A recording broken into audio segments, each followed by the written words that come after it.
Has WikiLeaks fostered democracy? Did the WikiLeaks revelations about the corrupt regime in Tunisia play some role in the overthrow of its president? How will the secret documents of the Palestinian Authority, leaked by Al Jazeera's own version of WikiLeaks, affect the peace talks between Palestinians and Israelis? How will governments respond to WikiLeaks and other media insurgents? Will this spark a backlash? Maybe some time down the road, a new era of draconian government surveillance? These are some of the questions we'll be talking about this evening. I'm sure we'll answer them all. Let me explain our format. We'll be talking overall for about 90 minutes or so.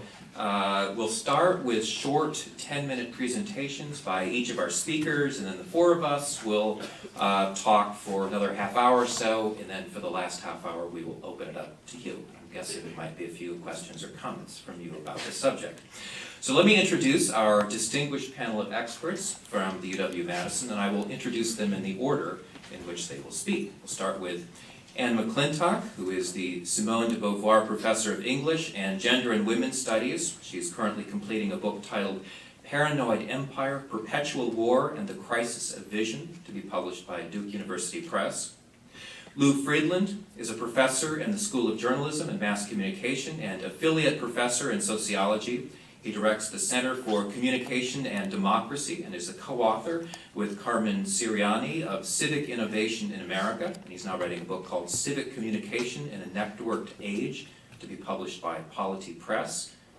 And finally, Robert Glenn Howard is an associate professor in communication arts. He's director of digital studies and author of the brand new book, Digital Jesus, The Making of a New Christian Fundamentalist Community on the Internet, published by NYU Press.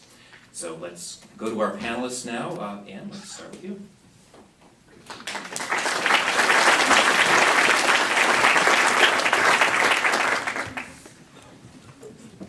Good afternoon, thank you. I can't begin without saying what an enormous privilege it is, what a thrill to have so many people here, and thank you to the Institute, Sarah Geyer, Mary Ellen Gabriel, Michael Goodman, for hosting this event, and also all those people who I know behind the scenes have done so much work to make this possible. Now, I'm going to try and keep within a strict 10 to 12 minute schedule, so I'm going to talk quite fast. And if I'm going too fast, if you do me a huge favor, you just put up your hand and I'll try and slow down a bit. But considering the events that are ongoing in Egypt, I thought I might just take as the title of my brief comment to begin with what Julian Assange has said is the founding philosophy of WikiLeaks, which is courage is contagious. In January last year, Hillary Clinton gave a much praised speech in which she celebrated what she called the potential for a new nervous system for the planet, in other words, the internet. Clinton had a vision for what she called then the Samizdat of our day, the semi-underground digital publishers who would champion state transparency and thereby challenge the old corrupt order of repressive states. Clinton warned that these repressive states might in turn, quote, target these independent thinkers using the new internet technology, unquote. Here, Clinton clearly had Iran in mind. She perhaps could not have imagined that she would, a few months later in November 2010, make the exact opposite argument in which she fiercely attacked these independent internet Samizdats who championed state transparency. Now, of course, she had Julian Assange in mind. In this speech, she denounced Assange as a cyber terrorist, quote unquote, and a threat to the entire international community. And Assange became a target of the unabashed wrath of the United States. So what is Assange? Samizdat or cyber terrorist or something else entirely? To consider this, I want very briefly to touch on what I see as 7 recurring notions of Assange that have circulated widely through certain parts of the media. And Steve touched on some of them. The most prominent media profile of Assange is of a paranoid, limelight-grabbing anarchist cyber journalist who has, with wanton disregard for consequence and harm, not only unleashed a torrent of state secrets into the world, but vaunted himself as a high-tech enemy of all state secrets, who should, according to Mike Huckabee for one, be charged with espionage, be kidnapped to the United States and executed, or as Sarah Palin put it, hunted down like the Taliban. For others, he's an ultra-sophisticated, high-tech cyber pioneer with an astounding new idea that is ushering in a new global media landscape. So first, is Assange an anarchist journalist conspiring to expose all state secrets? If you watch Assange's interviews, you see, in my view, the contrary. A measured, brilliantly lucid, libertarian defender, not of anarchy, but in fact of good governance. Indeed, a Jeffersonian defender of good governance, precisely through the vital role of a free press. Assange, in my view, can best be seen as a digital publisher, not a journalist. The task of a journalist, if you think about it, is to gather information, edit and shape that information into narrative, and offer that narrative to media outlets. Assange does none of these. Instead, Assange is a high-tech electronic publisher of encrypted raw data that is independently uploaded with scrupulous anonymity by sources around the world and stored on about 2,000 servers. WikiLeaks, in this sense, is a small, non-profit electronic publishing platform, an electronic Dropbox that serves simply as a conduit for suppressed information from around the world. Secondly, one of the most trenchant misperceptions of Assange, I believe, is that he opposes all secrets. However, far from WikiLeaks irresponsibly live streaming state secrets in a kind of 24/7 anti-Big Brother reality show, Assange affirms quite explicitly that he is not in fact opposed to secrets per se. Secrets, he insists, are a practical and inevitable necessity of the state, as are intelligence services, and are legitimate insofar as the actions of the state are legitimate. If, however, state authorities hide abuses of human rights in the guise of these secrets, then these secrets are illegitimate and should be exposed. Thirdly, the perception that he has committed espionage and is acting outside the rules of publishing. Now, with respect to classified information, there are specific sets of rules for the military and for State Department officials. But there are no such clear-cut sets of legal rules for publishers. An important analogy, I think, and one I would love to discuss perhaps later, is Seymour Hersh's publishing in the New Yorker of the torture photographs from Abu Ghraib, which appeared later on CBS and were leaked, of course, by whistleblowers within the US military. Despite concerns that the revelations of the photos might endanger US soldiers abroad, there was never any suggestion nor any legal precedent for charging the New Yorker or CBS or indeed Seymour Hersh with espionage. Fourth, a misperception, I believe, is that he has committed reckless harm by revealing sensitive information and endangering lives in a kind of willy-nilly free-for-all dump of information without any of the traditional checks and balances or traditional filters of the brick-and-mortar media. In fact, after the first batch, all information has been heavily redacted. As Alan Rusbridger of the London Guardian, in a new book called WikiLeaks that has just come out, as he points out, the material has gone through a tremendously time-consuming, scrupulous process of redaction, which took them months and months. And I'm quoting Rusbridger, so that nothing we published could imperil any vulnerable sources or compromise active special operations. To date, he says, there has been no mass dump, unquote. In fact, only 1% of the cables have been published of the material that is available. So contrary to widespread claims about possible harm, senior State Department officials themselves concluded after a thorough investigation in January that WikiLeaks has in fact done no real damage to the United States. According to a Pentagon report, not one single person has been harmed.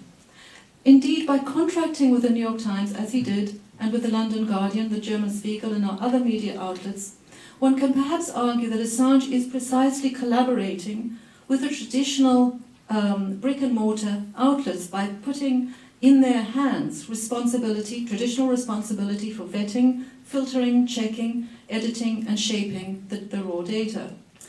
Then there are the charges that he's anti-American. Assange is explicit that the main target of WikiLeaks are, as he put it, the most corrupt and closed societies. And he said the United States is not one of the most corrupt and closed societies. The initial sources were, in fact, from China, Russia, and Central Europe, and the first case, of course, was in Kenya when he was living in Nairobi. Indeed, it was only with the release of the notorious video from Iraq of Apache helicopters killing civilians and 2 Reuters journalists, and the release of the diplomatic documents, that the United States reacted, and WikiLeaks became enormously famous. And as Rolling Stone put it, Assange became the rock star of the year. And I hope we can discuss this video. I think it's very important to discuss it.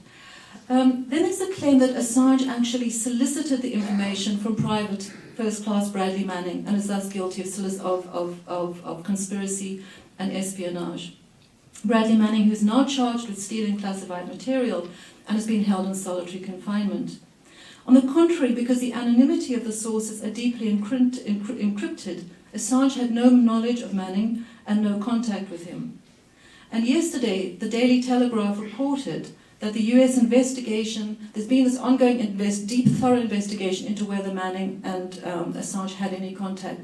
And yesterday, the Telegraph reported that this investigation had come to the conclusion that there was, in fact, no direct contact between Bradley and Assange. In other words, no conspiracy on the part of Assange.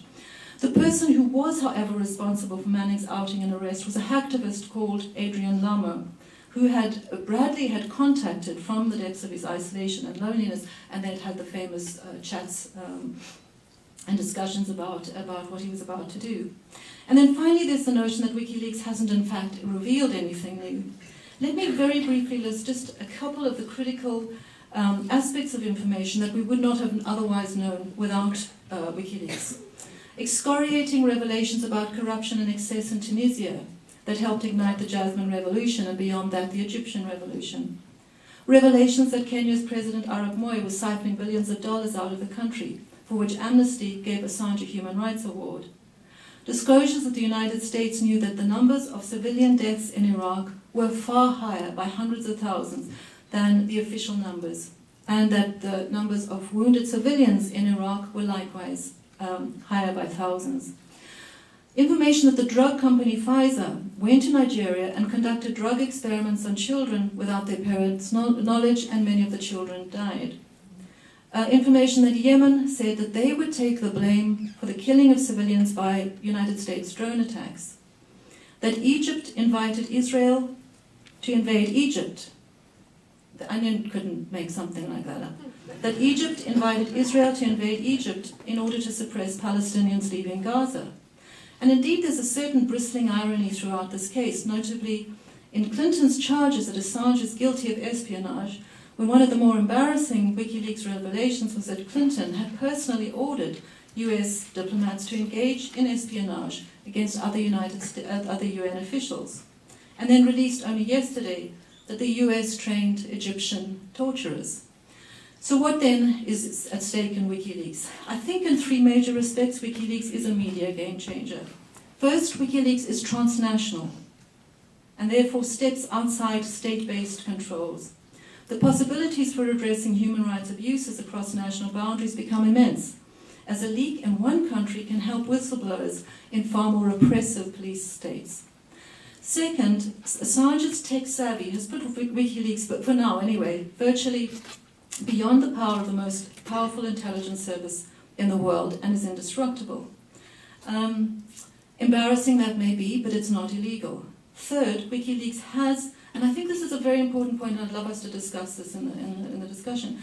I think WikiLeaks is pioneering new possibilities, new transnational possibilities within the media for collaboration. Collaboration that defies state policing by totalitarian dictatorship and might help usher in a more democratic world. At least one thing is clear. In the brilliant glare of the media spotlight on Assange, what has been thrown into shadow is the detention without trial of private first-class Bradley Manning, who as a lowly military intel soldier in Iraq had access, as did 500,000 people, and that's the question, what is the secret if 500,000 people have access to it, to thousands of documents that revealed events so horrifying to Bradley Manning, and one of them was the video from Iraq, that he felt he could no longer participate in the US Army, and after a tormented crisis of conscience, he made the documents available to WikiLeaks. After being betrayed to the military by Adrian Alamo, Manning has been held for 9 months at Quantico Marine Corps Base in Virginia, in extreme solitary confinement under exceptional circumstances without military precedent for a United States citizen, and which are outside the Article 10 of the Geneva Conventions. Imagine for yourself a windowless room 6 foot by 9 foot, entirely bare, empty of everything, no table or chair, no personal effects whatsoever. A bed with 2 blankets, no sheets or a pillow, no window. The lights are constantly on day and night. It is utterly silent. There's no one in the cells nearby. He's utterly alone. He's woken at 5 in the morning, and he's not allowed to sleep until 8 in the evening. He's forcibly prevented from doing any exercise, even push-ups in his cell. He's taken out sometimes for an hour of exercise, which simply means walking in a room on his own in figures of 8. He cannot see his family. The guards check on him every 5 minutes. And this has been going on for 9 months, without any military preliminary hearings, without a trial. Now, the Bush administration had a term for this kind of torture. They called it touchless torture, the breaking down of the cell by radical sensory deprivation and isolation, which is well established to drive people mad. In 9 months, he has not been given any military hearing and has not been convicted of any crime.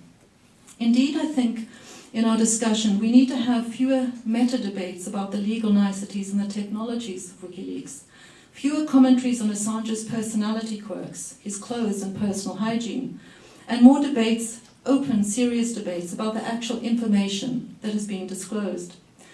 At the very least, and I'm ending now, Bradley Manning's his own personal ethical quandary, what was he to do with this material as someone inside the military? At the very least, his ethical quandary and his now ever more desperate deterioration in solitary places in our hands a profound and compromising question.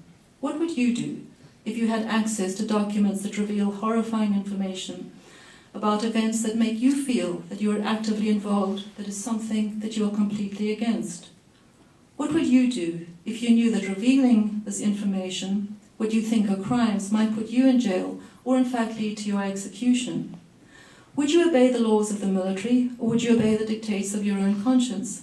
I want to close by handing this question over to you, that Bradley Manning has put in our hands. What would you do? Thank you.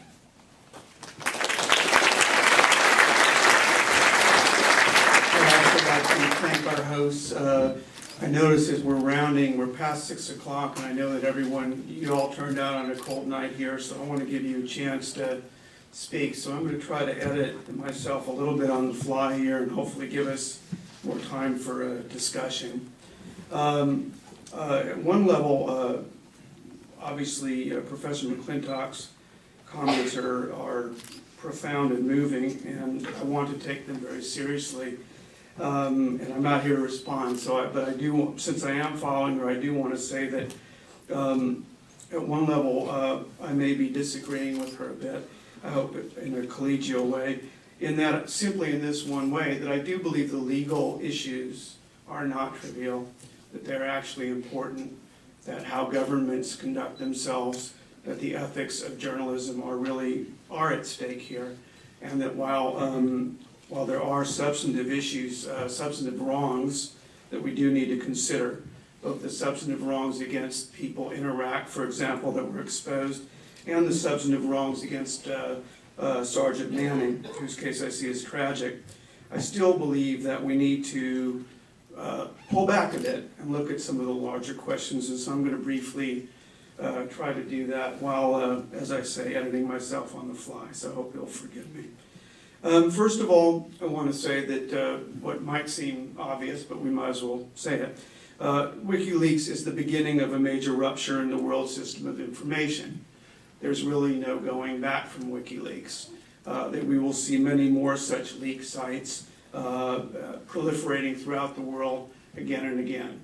So this is a Pandora's box. There's no return to the old system of information in which documents that are available in digital form or stories that are available in digital form can be, as it were, protected by institutions. It will be much harder to do that from this point forward.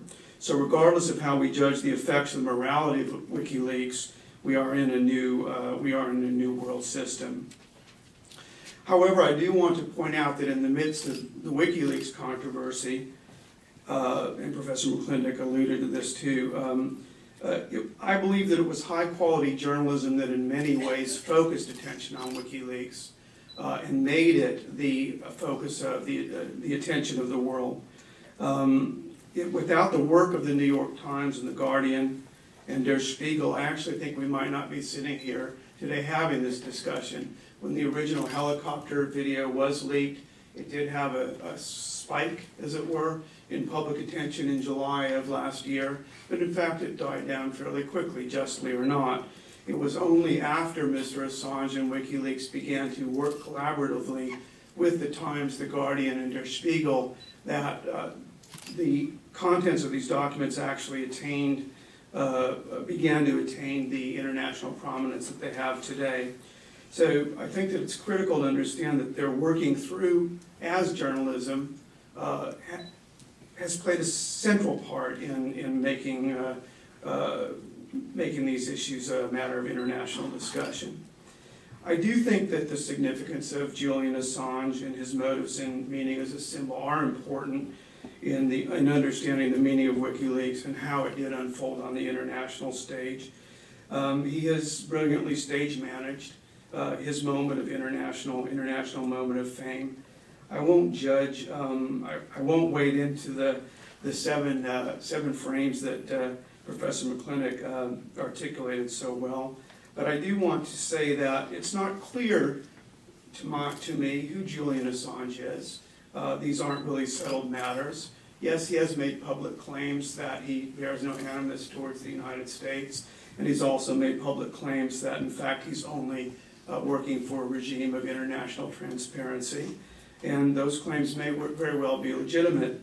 But I have to say that within the framework of promoting that ideal of transparency, that Assange has also opened up another contradiction, which is whether or not one person is to adjudicate what transparency should be for an entire government.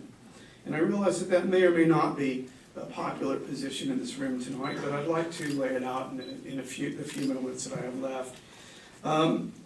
I think that Mr. Assange actually has articulated a contradictory understanding of what transparency is, what it should mean, and the function that it should play. At times he said that the role of transparency is to open up closed governments. At other times he said that the role of transparency is to close down governments by wrapping them up in their own internal contradictions.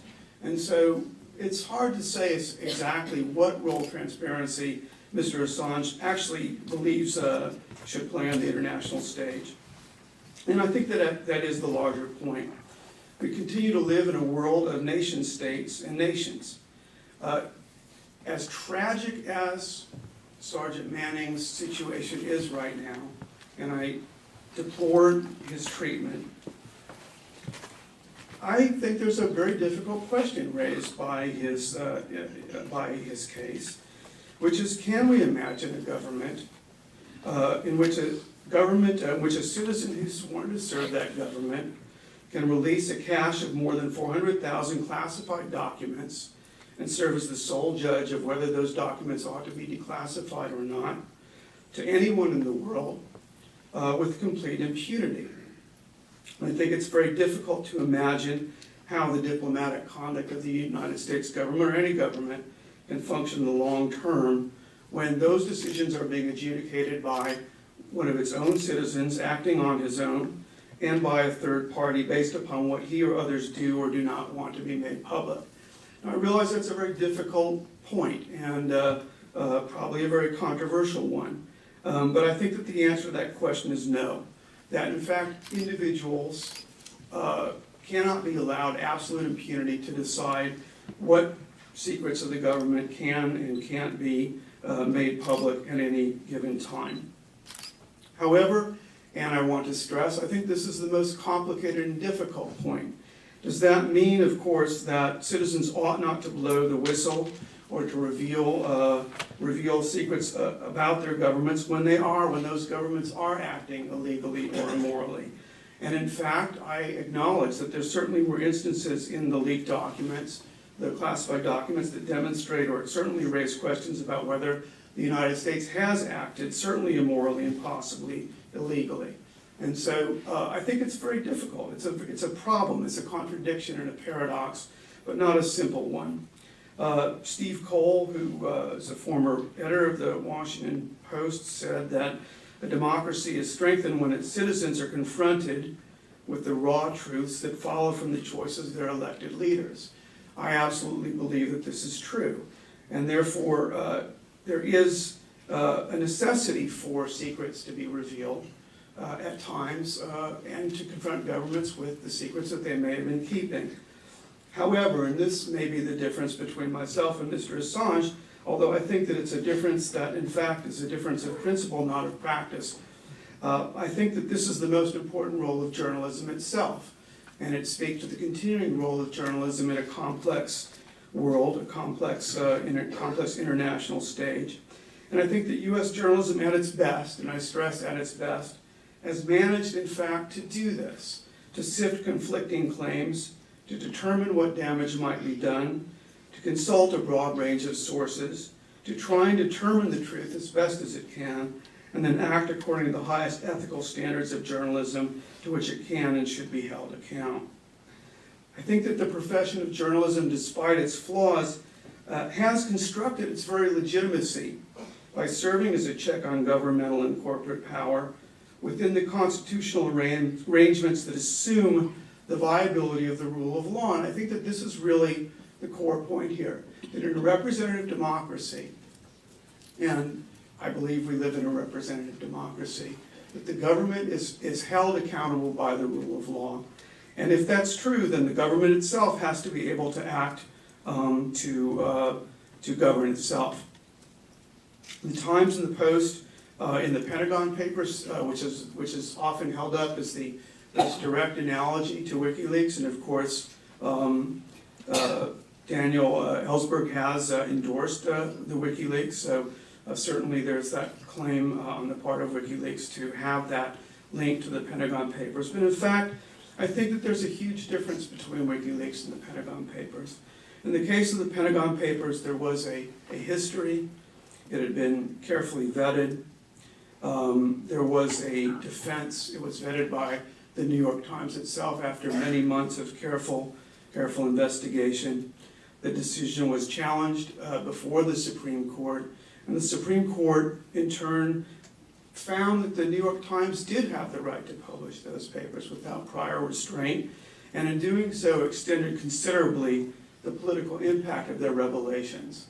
And I believe that, in fact, Mr. Assange understood that this vetting power of journalism at its best was, in fact, the best guarantee of assuring his own legitimacy, which is why he, and I hand it to him brilliantly, managed the partnership with The Guardian and The Times and Der Spiegel.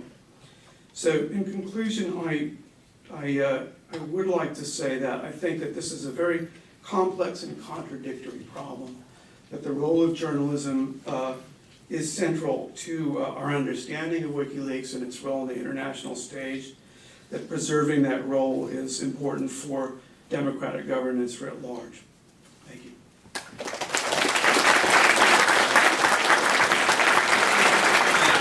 And thanks to the organizers for putting on a great event and inviting me to speak.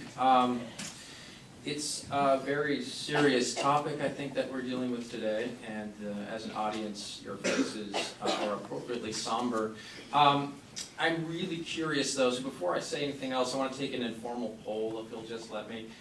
If you could raise your hand if you agree with A, Assange is generally a good guy. Maybe he's made some mistakes, but he's generally a good guy. Or B, Assange is not a good guy, and he is doing bad for us all. Raise your hand and say yes, Assange is generally a good guy. All right, then, we could cheer. Cheering would be great. Or have people say, no, Assange is generally not a good guy. Interesting. Okay, well, that's going to change my thesis. It's really an honor and a challenge to follow two such accomplished thinkers and scholars on this topic, but we certainly did get two, I think, rather opposing views. I have to say, when I was approached to talk about this, I was interested in WikiLeaks. my work is on the power of everyday communication online and how the internet's sort of changing the dynamics between institutions, particularly journalism and other things. So I was interested in that, but I have to say I hadn't really decided about WikiLeaks per se, or Assange in particular.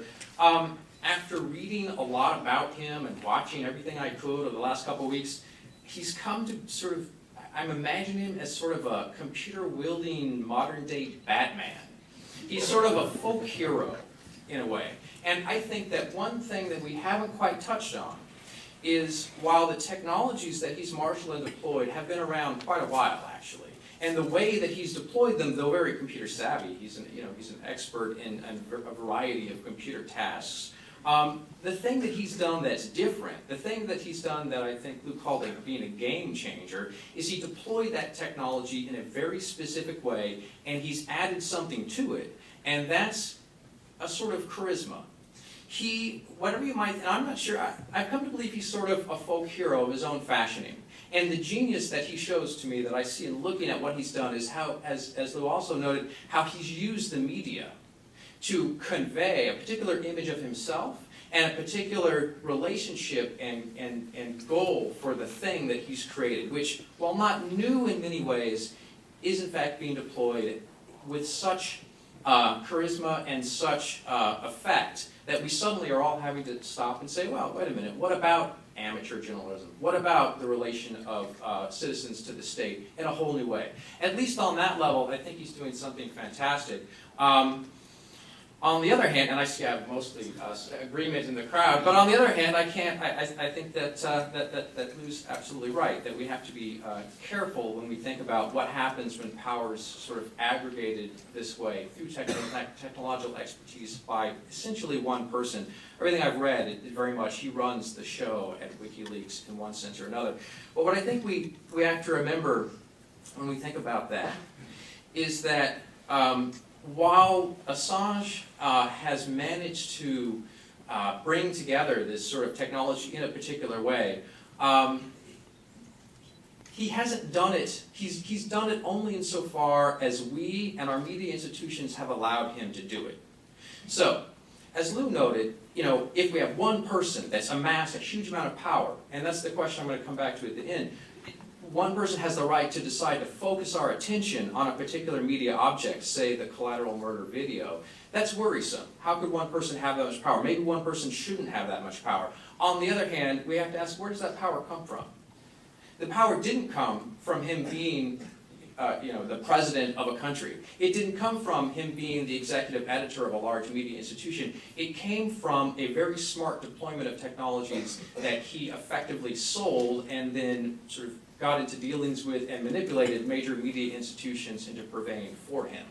And that makes him very, very smart. And I think if we say, well, is he dangerous, we have to say, well, how is it that he got this power? Considering him as a global folk hero, Assange to me is done this, the thing that he's done that's so smart is he's taken this very relatively, I guess, old sort of hacker sort of ethos about open information. And we're all familiar with this. We've seen knowledge is power, the bumper sticker, all over the place, right? This has been around a long time. And he's taken that idea, he's applied it to global social justice through this thing that he calls scientific journalism. And this comes, it comes from this sort of, he's actually just about the same age as me, and he came up liking computers. So, there's certain ways that I can kind of see where he's coming from on this. But he became, he portrays himself at least very much as a self-educated hacker that's outside of institutions. He's doing something, he's acting on behalf of all of us, the sort of the folk, the people, the every person out there that, that is being manipulated by media institutions and governments. And he argues that what he's trying to do is make journalism accountable by revealing to all of us, not sort of edited, focused journalistic pieces of investigative journalism or other things, but in fact, and he analogizes it to how DNA studied by scientists has to sort of, all the scientists have to look at the DNA if you're making a claim about it and then say, yes, okay, so you're not making this stuff up. He's saying that by revealing the facts, then we as a populace, we as the global community, have the opportunity to judge the facts for ourselves. On the other hand, and I guess I could talk really briefly about the collateral murder website. On the other hand, the reason he wants to do this, the reason that he feels this is so important, is because he believes, and he's articulated this on his blog and some minor essays that he's published and interviews that he's spoken at, he believes that governments that hold secrets are enabled to do unjust things. So his vision of justice, of social justice, is one in which if we have access to the reality of, for example, in the video of the Apache helicopter gunning down questionable, well, a mixture of combatants and non-combatants in Baghdad, if we judge that for ourselves, our sort of human compassion will be activated in a way that institutions get in the way of. So I guess the reason I see him as a folk hero that he's constructed of his own making, I mean, he's constructed this identity that I think is very, very appealing. I think that many of us here, by the judge of hands, are very attracted to this idea of someone out there acting on our behalf. I think it's easy to understand the idea that, you know, free information is power, that we can all be fair if we all have equal access to the same power. And I think that ethos is, you know, comes from this long tradition, the hacker community and beyond, but I think it's an ethos that is, at the moment, going to make Assange a sort of historic figure. But at the same time, it's using technologies that are existent and are really fairly easy to use. I think that, as Lou pointed out, what's going to happen here is there's going to be lots and lots more leaking of every kind. I mean, the UW system could have some sort of anonymous leak about sort of what's going on with the legislature. You could have the local bicycle club could have an anonymous leaking organization. For people in the academic job market, you probably know that many academic jobs have wiki sites where people anonymously post what they know about who's going to get this job. I mean, this stuff is going around in all these different levels. What Assange has done is he's giving it a sort of appealing social justice, in fact, beyond nation states, but a global social justice rationale. And I'm not sure that we've fully begun to sort of sort out the nature of that. But so doing, I think, at the very least, what he's done for me, and I watched this video of the Apache helicopter a lot. I got kind of focused on it because it's pretty intense to see, and a lot of things were revealed, I think. I had no idea just how much communication, how each shot that the gunners take is cleared right before they shoot it. I mean, it's terrifying and eye-opening. And I think that for that, I appreciate what Assange did for me. He gave me the chance to understand modern warfare in a way I couldn't before. On the other hand, if he's taken away a little bit of my sort of blissful innocence about it, I think that the more important thing he's done, for better or worse, is he's encouraged us all, maybe forced us all, or at least many of us, I hope, given us at least the opportunity to consider the incredible privilege that we really have enjoyed. The government keeping secrets from us so that certain things can happen, an American empire can expand in certain ways that really are going to benefit many of us. I think that what he's revealing is stuff that maybe we didn't really want to think about or know about before, and that was maybe in a way nice. On the other hand, by revealing these things, he's going to potentially impede some of the privilege that we've enjoyed up to this point. He's going to make it harder for diplomacy. He could undo the peace process in the Middle East in some ways, or other leakers could. And this is something that I think it challenges us to consider how we view open information. In the end, I think that, in conclusion, I think that what we're going to see is many, many more sites like this. It's going to become a much more popular phenomenon. And what it really does in the end, I think, is it's going to force us all increasingly to take a really active responsibility for the kind of information that we access and how we assimilate and judge that information. Right now, I think we can trust a lot of leaking that's going on. But in a month, and maybe I'm wrong, maybe it will be false, but in a month, do you think that different institutions, different individuals aren't going to leak false information or leak information to gain their own ends? Right now, Assange has a very appealing reason to leak. Other people won't. As this phenomenon multiplies, it's just going to increase the demands on all of us to really be critical and think about the kind of information we're consuming, where we get it from, and how it makes us feel or act or perceive the world that we're all part of. And at the very least, I think that that part of what Assange is doing is positive. So I guess most of us agree. So anyway, thanks so much.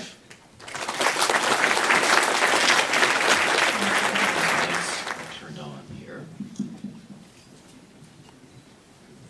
Let me start with, I think, a question that has been dealt with at some length by each of you, and that's, how much is this a story about Julian Assange himself? If he were not the leader of WikiLeaks, would this be anywhere near as big a story as it is now? Thoughts? I guess I can take that one a little bit. I put, is my mic working there? Not really? Yeah, it says on.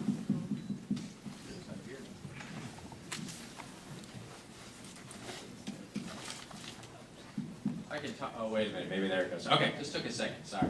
I was just going to say, I put a lot of emphasis on him because I think that there's several factors involved in what's made this such a big story.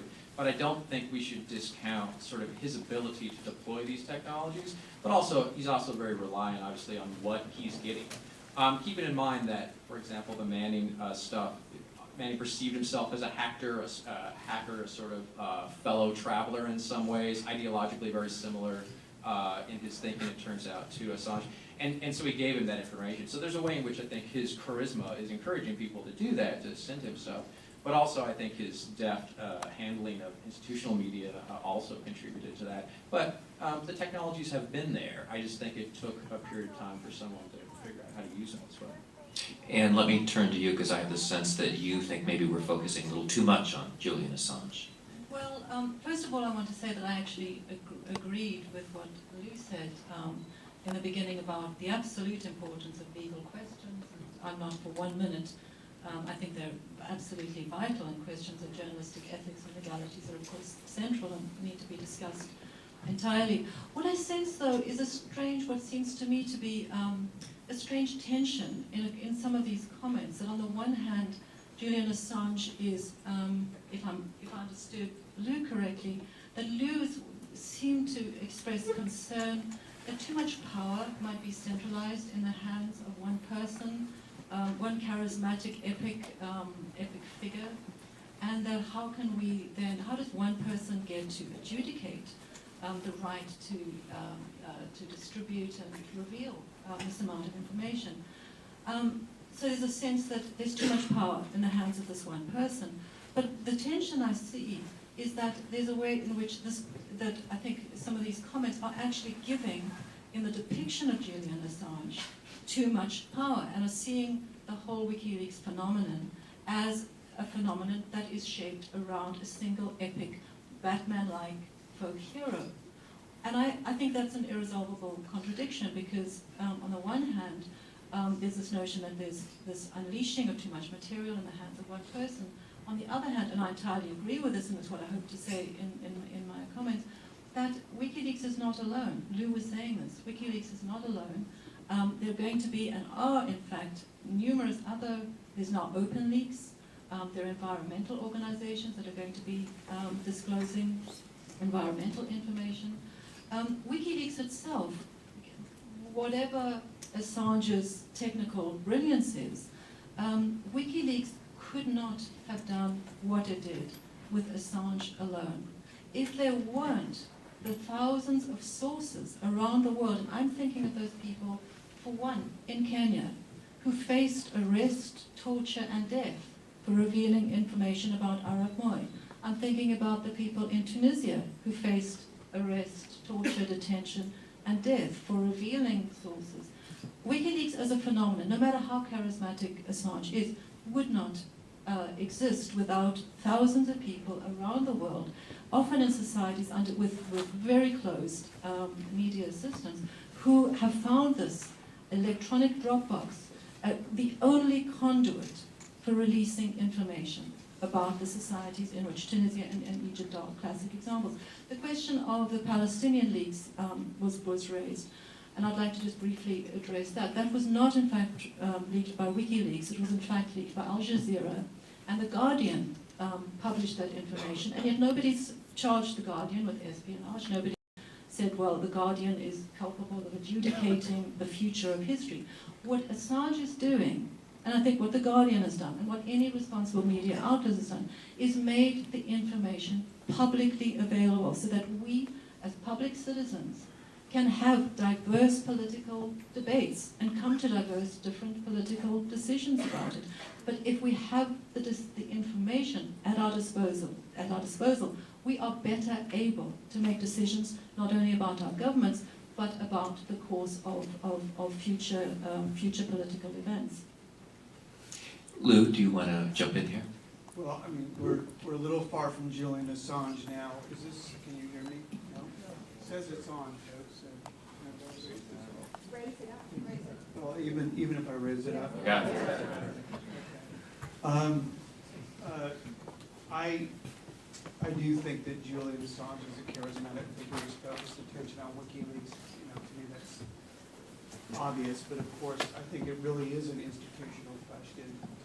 When I spoke of one person, I didn't mean simply Julian Assange. Actually, it was Bradley Manning who made the, he was the one person who originally made this decision to let go of 500,000, 400,000 documents. And when I ask about the power of one person, what I essentially am asking is it possible to govern when any one person within the U.S. government can essentially release any trove of documents that they wish at any time and simply take it upon themselves to do that? Mr. Manning didn't know what was in those 400,000 documents. Mr. Manning hadn't read those 400,000 documents. He had no idea whether he was sealing the fate of Iraqi collaborators or people who had translated for the United States, for example. We don't know yet if any of those people will die. So I think that it's a little premature to say that there are no effects of these documents, that no one was harmed after only 2 months. I think that the effects of these documents could be quite profound, including harm to very specific individuals in the weeks and months to come. I don't know that that's the case. I hope that's not the case. But my point is precisely that Mr. Manning had no idea what was in those documents when they were released. And he released them with the precise intent of having them published for the entire world. If it was a Dropbox, then it was a Dropbox for the entire world at the time that he released those documents. Now, it may be, in fact, now let me separate two. I want to make one specific clarification. I believe that there are a number of clearly salutary effects of the release of those documents. I believe that the collateral damage video was important information. I don't believe that everything in those documents should not have been released to the public. What I'm saying is that there has to be a process and a procedure for doing that, and that can't simply be up to the individual decision of any one person at any given time. Yeah, I'd like to respond to that, which is that I think it's a misperception to say that Bradley Manning somehow simply released to the world all of these documents and that he wasn't aware of the documents that he was releasing. He was, in fact, reading these documents night after night, day after day, for months and months and months. He did see the video, and it was precisely because he saw the content of the documents that he decided that what he saw in them was so horrifying and such a violation of what he thought as a military policeman he could actually tolerate, that he decided to reveal it. So that's one point. The second point, though, is that he uploaded the information to WikiLeaks after 4 months of making very carefully sure that it was Assange and WikiLeaks that he was uploading information to. WikiLeaks does not just simply, as Russ Bridger is at pains, and I urge you to read this book, because he details the process by which this material is edited, vetted, filtered, and not just simply released to the world. And that process is here, this documents that process. WikiLeaks and The Guardian and The Spiegel and The New York Times had entered into, as I want to emphasize, this collaborative initiative where WikiLeaks was simply the Dropbox for the raw material. And Assange was not going to say, I'm just going to pour this out for the world to understand. He had entered into a collaboration with traditional brick and mortar journalism precisely to say, I can't do this. I can't edit this material, and I do not have the personal soul epic Batman right to make judgments about it. You guys in the traditional journalistic world do. And he handed the material over. And respect to some massive dump, Russ Bridger, and it is now been agreed by the Pentagon and the State Department, only 1% of the documents have actually been released, and they have been extraordinarily, scrupulously scraped and scrubbed, as the terminology is, and redacted of names and identity and sources to the best that they can do. So there is a process by which has been used, drawn on, to scrupulously vet the material. I just want to follow up for a moment on the fate of Bradley Manning. It seems clear to me that he did break laws by releasing these secret documents. I mean, he was not supposed to do that. The question is whether, by looking at some of these documents, he saw what he considered to be war crimes. And if he did, does that change the status of what he did? Does that absolve him of some legal culpability? Does it change how we should view him? Thoughts on that? Well, I can't obviously know what was in Bradley Manning's mind, and if he did see evidence of war crimes, and at least there was prima facie evidence of that in the collateral damage video. There were other channels for releasing that video. For example, he could have gone to any number of New York Times reporters who were working in that region and who I think would have taken that extremely seriously. I just want to point out that if he read carefully 100 documents a day, it would have taken him 10 years to read all those documents, even if he was a trained reporter. So 100 documents a day, which I think we can all agree is at minimum a high amount, roughly 10 years. So he didn't know what was in those documents. He had no idea. He did see some documents that to him were evidence of crimes, and I am not necessarily saying that there should not be a whistleblower procedure for Mr. Manning to have had the opportunity to leak those documents to the Times, for example, or to another journalistic source. But to post 400,000 of them in what is, I think it's actually more than a Dropbox, but let's assume that it is a Dropbox, is essentially saying, I'm posting these for the world. Now maybe Mr. Assange and WikiLeaks will vet these carefully with the Times and the Guardian, and maybe he won't. And I think it's very problematic. I don't think it's a simple open and shut case. It's interesting, I guess. I don't know about the legality involved here, but at an ethical level, from what I've read from Manning, he did perceive this as a form of civil disobedience, I think. And certainly the websites and the discourse that's picked up his case, there's of course a website dedicated to him, and there's websites arguing sort of for the importance of what he did. Many of the websites that I looked at were making the argument that the war itself in Iraq was a war crime, was criminal, and as a result, anything that could be revealed about it to undercut it would be an ethical act of civil. I don't know about that per se, but I do think we have to keep in mind that his position as an institutional actor within the military puts him in opens him up to a lot more. I mean, if it is a part of his belief system that he did this, I hope that he did it with enough knowledge to understand how dangerous what he was doing is, and that's, whether you agree with what he did or not, is a heroic sort of thing to do on that level. I do want to point out a couple of things about the way WikiLeaks work. My understanding is it is a Dropbox in the sense that people can anonymously, and they have a very complicated system to keep it anonymous, give things to Assange. That doesn't mean that it immediately is on the internet and everyone looks at it.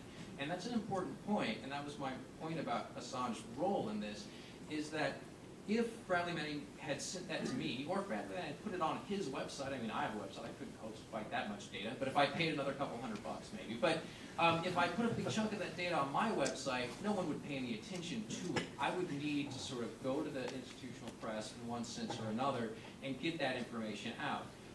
And so in that sense, I think that the sort of hacker ethos that he, from what I understand, saw in Assange sort of public persona encouraged him to work with Assange in particular because they share, I think, a similar idea about open access to information. And I think that that idea has been around. I think the technology has been around. So I do think that in that sense, I shouldn't have said Batman, but the Batman sort of image of Julian Assange has an appeal to certain kinds of people. And in this case, it was a person who had access to a lot of important data. My understanding is, yeah, that he didn't, obviously couldn't have read all the data that he uploaded, but he did perceive that unethical things were happening, and he felt that he had a responsibility to reveal that. Now, is that, if it's technically war crimes lost in there, I'm not sure, but on an intentional level, even if he didn't see any war crimes specifically, I think you could still see it as a kind of civil disobedience. One thing that we also haven't brought up about Manning, there's a little bit of controversy, because Assange has gotten a lot from this, and he's not in jail, and whatever happened with the way that Manning was ultimately revealed, he really was in a very sensitive position that's now suffering significant consequences in a way that Assange may I don't know. But, I wonder if I could add to that, that one of the reasons that Bradley Manning decided to upload the information to WikiLeaks is part of the function of something like WikiLeaks is that it's heavily encrypted to protect the anonymity of the sources from possible retribution. So to go to the New York Times or to simply post this material, if Bradley Manning had done this, if he'd simply posted it up somewhere, if he were able to do that, he would have been able to be traced. His tragedy is that he spoke to Adrian Alamo about it.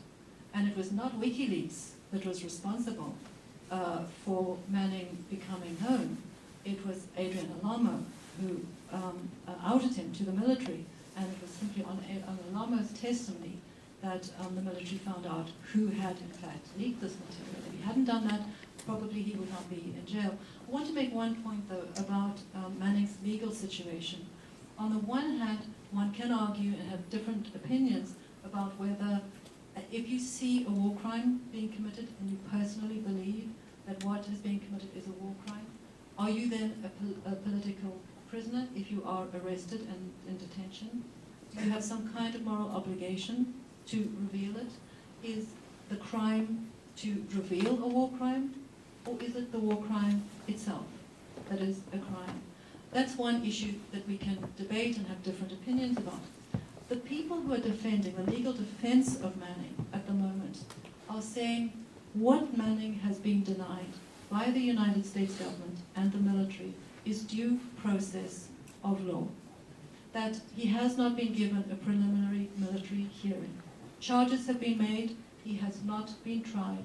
In other words, I think Lou at some point earlier on said that governments, liberal democratic governments, act within the rule of law.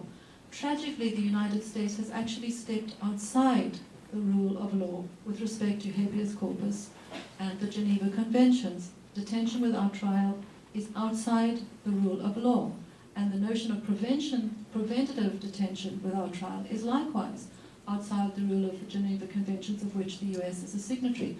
So at the very least, what people are saying is that he should be given due process of law and go through a trial, and then the military process, the legal process would take its course. We're running short of time, so Lou, I want to give you a I'm laughing because if I had ever thought in my younger life as an anti-war activist that I would be defending the Uniform Code of Military Justice, I could barely imagine it.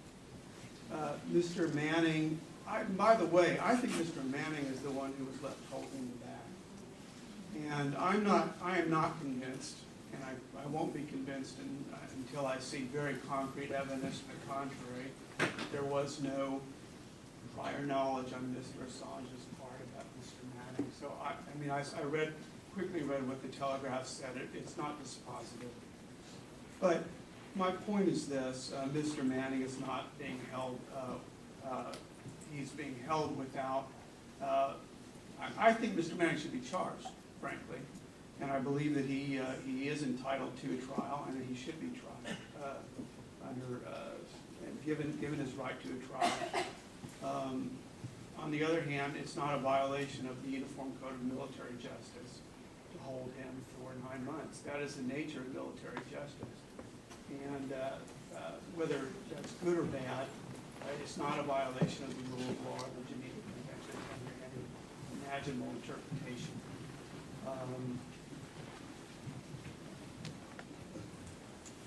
Mostly what I want to say is that I think Mr. Manning is one of the victims here. I don't believe that I'm by no means am I saying that Mr. Manning is culpable, excepting insofar as he was naive enough to believe that his identity would be protected. I'm flummoxed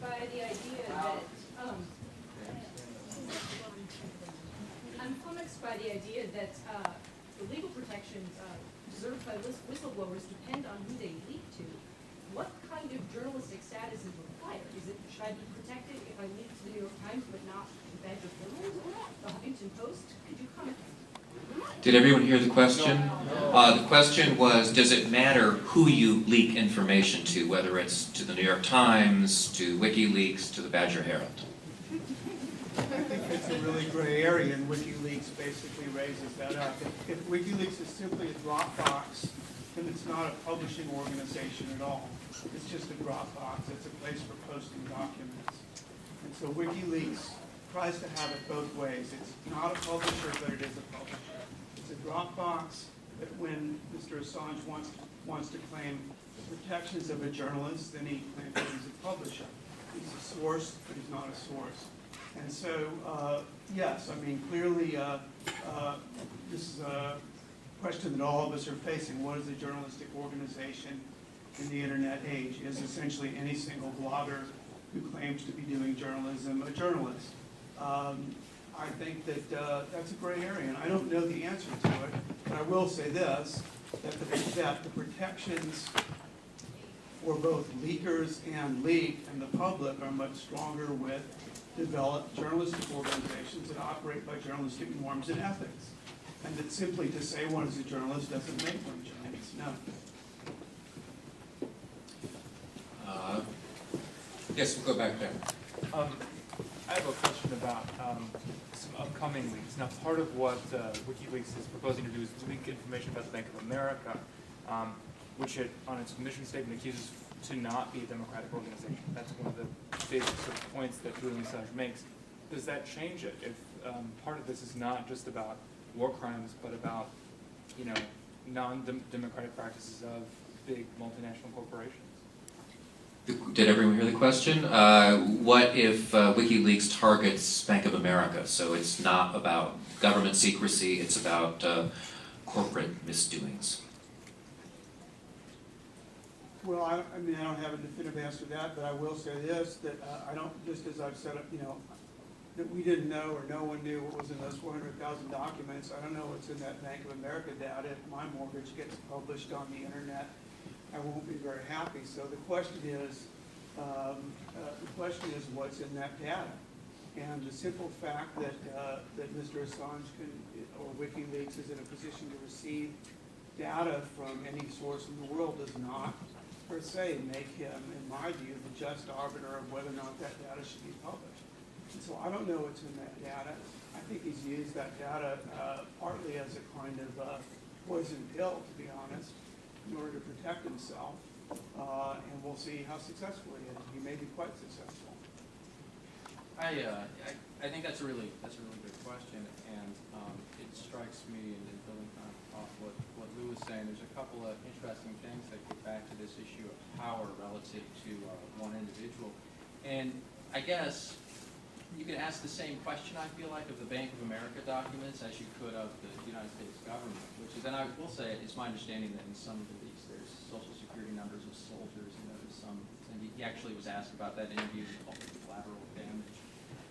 And so I mean, there's, people are gonna get harmed in these things, but getting back to the larger question, that the one that you've already kind of want to say about it is, the same question is there, whether Assange gets to decide what is a justly attacked institution, or, you know, are we comfortable with that? And I think ultimately we have no choice, because people will be able to do this, that's the way it goes.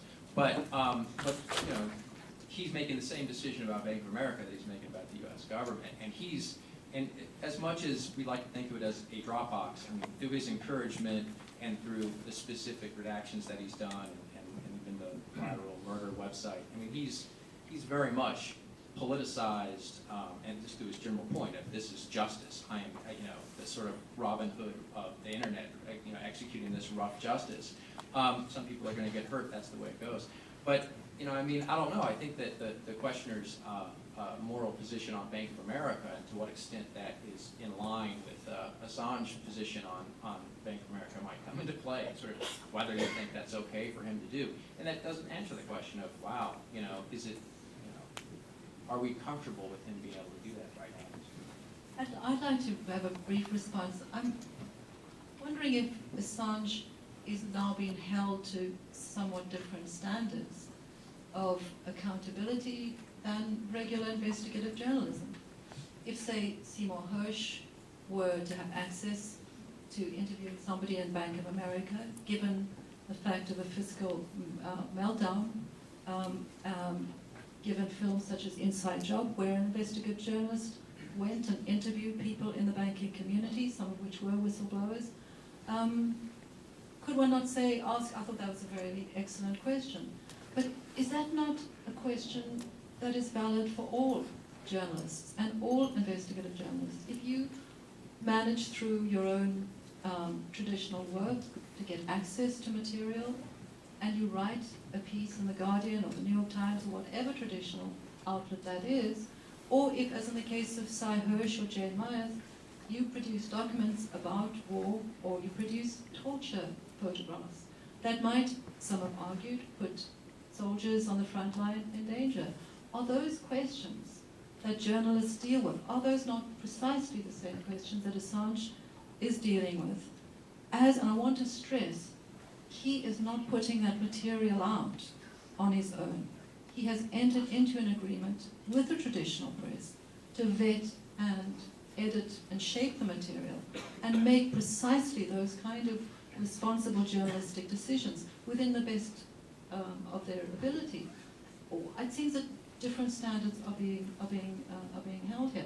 As for social security numbers, those have been, you have to read the book, they have been redacted. The names simply are not there.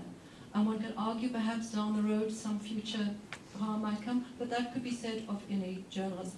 With respect to social security numbers, Hillary Clinton, Secretary of State, explicitly ordered UN diplomats to get the social security numbers, the Facebook addresses, the passwords of UN diplomats, and make those available to. So in terms of the security of social security documents, those are not simply the domain of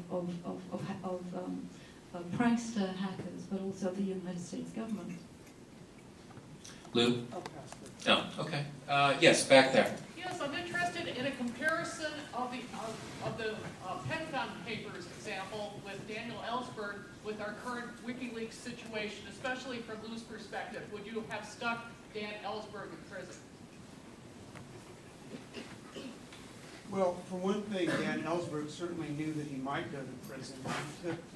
He took the risk of going to prison.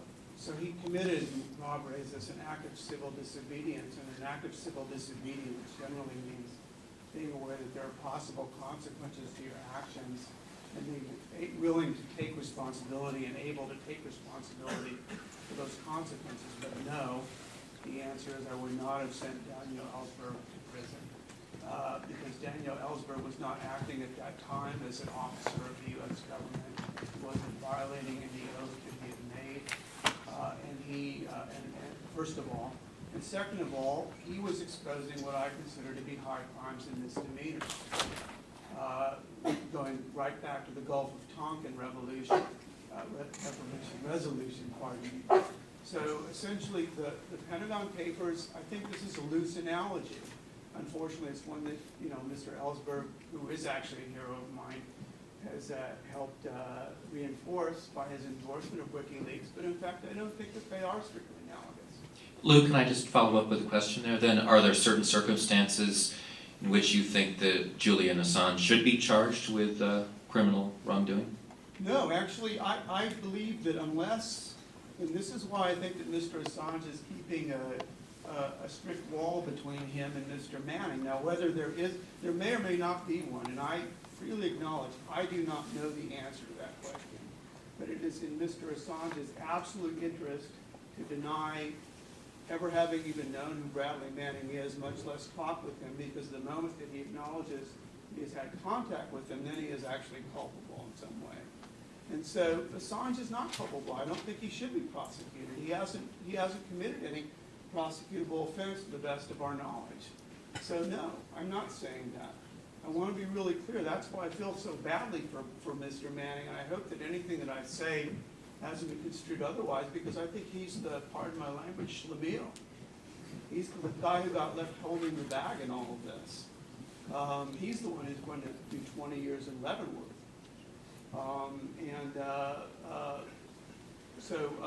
Yeah, stop there. Just brief response. There have been some very thorough investigations with the interest of possibly seeing a connection between Manning and Assange, and they've all said, no, there is no connection. Assange operates with a protocol that sources are absolutely anonymous, that sources in uploading, the sources are encrypted. He has no idea who the sources are, and the sources themselves don't have access to Assange. I'm not quite clear how Lou thinks Assange might have known that Bradley Manning, sitting in his office late at night in Iraq, was planning some kind of release of documents. How would he have known this? And how would he have sought out this lonely, isolated, desperate soldier and solicited the information from him? I don't think Assange could possibly have done this. The point I do think that is important to make, I think a very serious question remains. Why has Bradley Manning been kept in solitary confinement under conditions which actually, I actually disagree with Lou here, are in violation of the Geneva Conventions, and in fact are unprecedented within military code. The precise nature of the solitary confinement is unprecedented and is in violation of the Geneva Convention. So the question is, why has he been held this long? There's no sign that he's going to be given hearing or a trial. The very alarming possibility, and I personally think the reason he's been held, is that he will, as most people would, I would, after 9 months in solitary, that he is going to crack and he's going to make a false confession, which is the purpose of touchless torture, is to produce a confession. And if he confesses, and I'm just saying it's hypothetical, if he confesses that there is contact, which Lou seems to think there was, then there might be the slenderest of cases against Assange, which at the moment there isn't. Just to add one quick thing, there's a little bit of exploring of hypotheticals here, and I would like to push it back a little bit to recognize that while Manning may well have been somewhat naive, I do think that as acting as an institutional actor, and he was encouraged by Assange's ideas, whether they contacted each other specifically or not. But I think it's important. I hate to say that to say that Manning is just left holding the bag. I mean, I think that he did have specific ideas about stuff that he felt was wrong, and he acted in a way that he thought was right. Now, how naive he was about how possible it was he would get caught, well, he probably shouldn't have been, chatting with his friend on Facebook about what he'd done. But that aside, I mean, I do think, he's an actor in this too. He chose to do something. And Assange couldn't have, assuming this is all true, that he got it from him, he couldn't have put the material out there if he hadn't got it. And so doing, I'd rather think of it as an ethical act in Manning's mind, at least. Maybe he should have not talked on Twitter or whatever it was about it, but that's...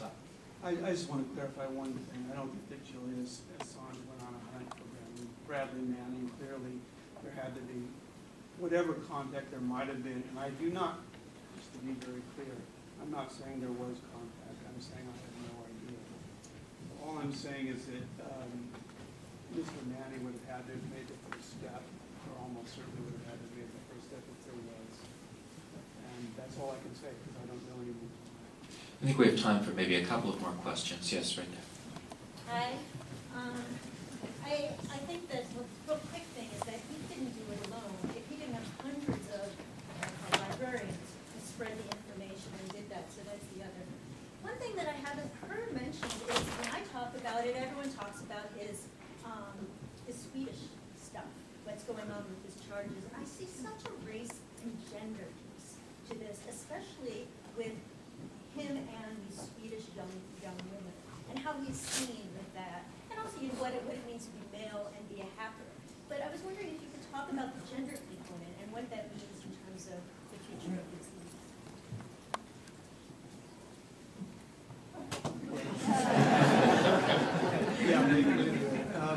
All I'll say is that I actually didn't bring up the Swedish issue because I didn't want to engage in that. To me, it's problematic, let's put it that way. But I'm trying to avoid engaging in ad hominem attack on Mr. Assange. So, Mr. Assange believes that Sweden is acting in collusion with the U.S. government in some way to have trumped up these charges, which is basically what he said. And when he's been asked about it, he basically dismissed them as trivial. Isn't it pornographic to see these young Swedish girls? That's what's in the public discourse about it, even if we don't want to. Well, I don't, obviously, this is another case, just like with Mr. Manning. I don't know the truth or not of these allegations. And I will say I think it's highly unlikely that the Swedish government colluded in its justice system to charge Mr. Manning with that charge of unprotected sex. So I think that's an example of a certain sexual behaviors. That's all I can say. Yes, but right by the aisle there. With the Patriot Act, with WikiLeaks, with Google taking our information, with everything, it seems that now no individual or entity can expect privacy. What does this do to the value of information and the value of secrets?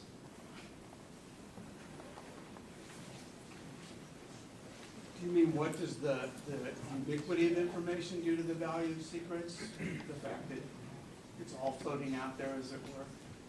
I'll let you Well, that's a great question.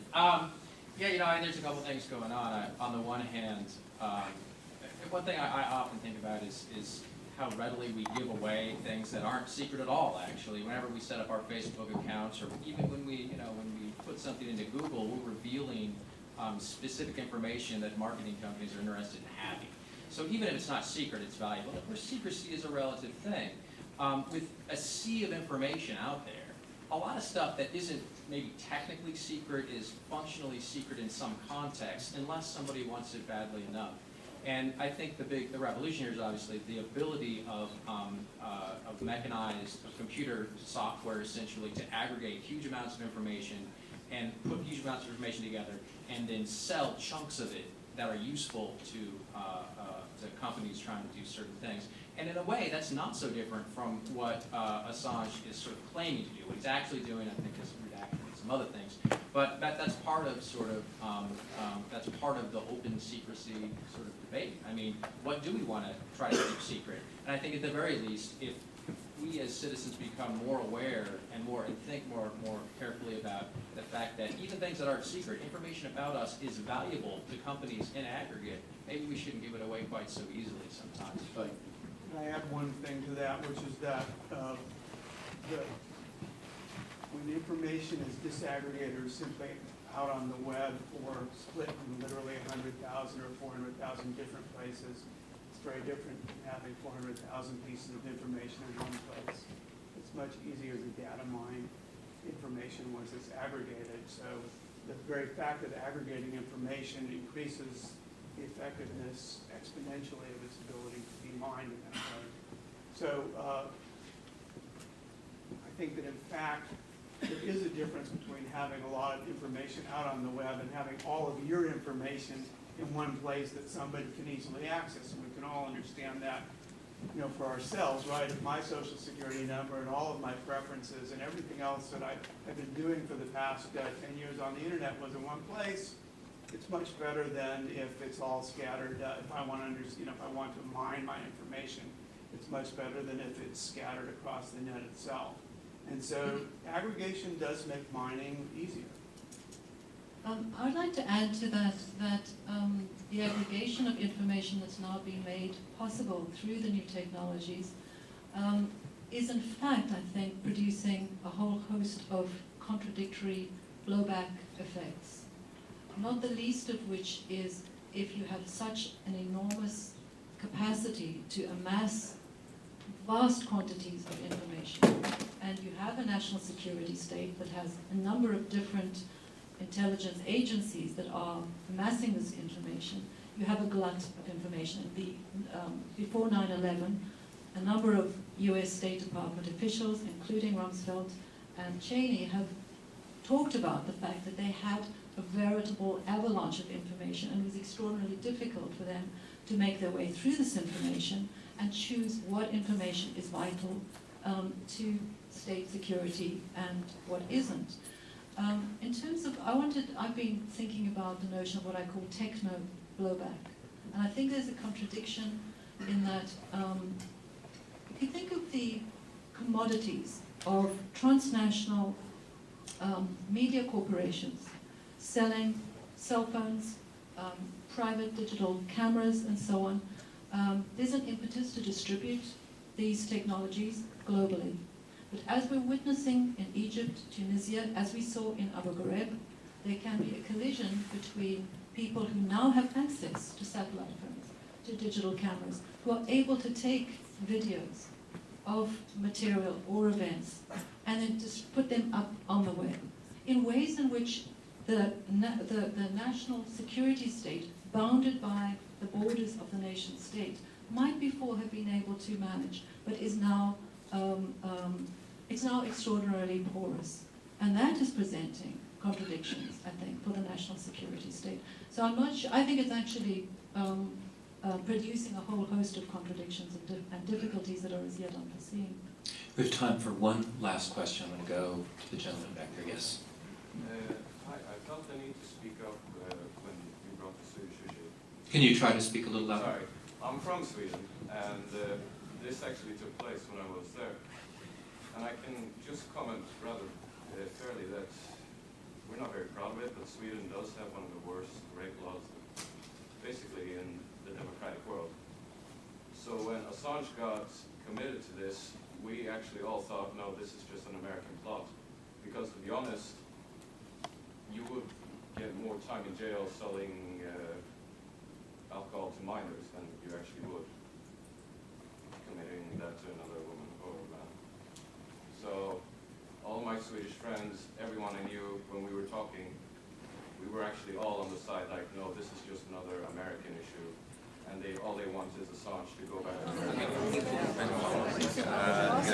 It's sort of all the news that, for us, like be on the brink of, getting nuclear. Oh, but that was just like a thing,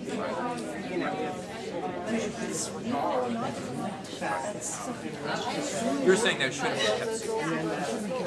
But does one have the right? But it doesn't mean that, That's the argument. Yes, I think that is the argument.